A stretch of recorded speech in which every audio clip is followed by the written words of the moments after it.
రాష్ట్రంలో అధ్వాన్నంగా మారిన శాంతి భద్రతలకు అద్దం పడుతూ మరి చిలుకూరు బాలాజీ దేవాలయంలో పెద్దలు చాలా కాలంగా సౌందరరాజన్ గారు, వారి తర్వాత ప్రధాన అర్చకులుగా అదే రంగరాజన్ గారు ఇక్కడ ఏదైతే సేవలు అందిస్తున్నారో వారిని ఇవాళ అగౌరవపరచడమే కాకుండా ఈరోజు రాష్ట్రంలో అధోగతి పాలైన శాంతి భద్రతల సాక్షిగా వారి మీద దాడికి దిగడం ఏదైతే ఉందో నిజంగా కూడా అత్యంత దుర్మార్గమైన, అత్యంత నీచమైన కార్యక్రమం.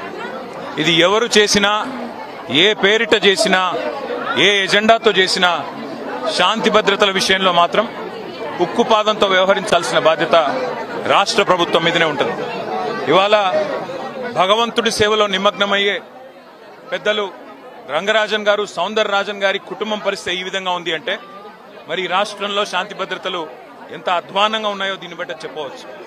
ఖచ్చితంగా ఈ దాడికి పాల్పడ్డ వాళ్ళు ఏ ముసుగులో ఉన్నా, ఏ జెండా పట్టుకున్నా వారిని కఠినాతి కఠినంగా చట్టపరంగా శిక్షించాలని చెప్పి రాష్ట్ర ప్రభుత్వాన్ని డిమాండ్ చేస్తూ భవిష్యత్తులో కూడా ఇలాంటి సంఘటనలు పునరావృతం కాకుండా కఠినంగా చర్యలు తీసుకోవాలి, కఠినంగా సమీక్షించి పూర్తి స్థాయి భద్రత కూడా అవసరమైతే వారికి ఏర్పాటు చేయాలి. ఎందుకంటే చిలుకూరు బాలాజీ ఆలయం ఇవాళ లక్షలాది మంది అభిమానులు వారికి ప్రపంచవ్యాప్తంగా ఉన్నారు.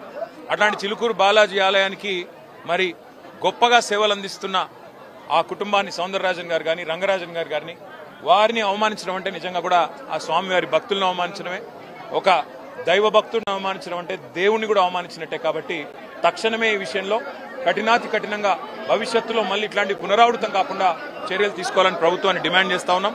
ఆ సౌందరరాజన్ గారికి, రంగరాజన్ గారి కుటుంబానికి మేము పూర్తి స్థాయిలో అండగా ఉంటామని చెప్పి కూడా తెలియజేస్తాం. Thank you.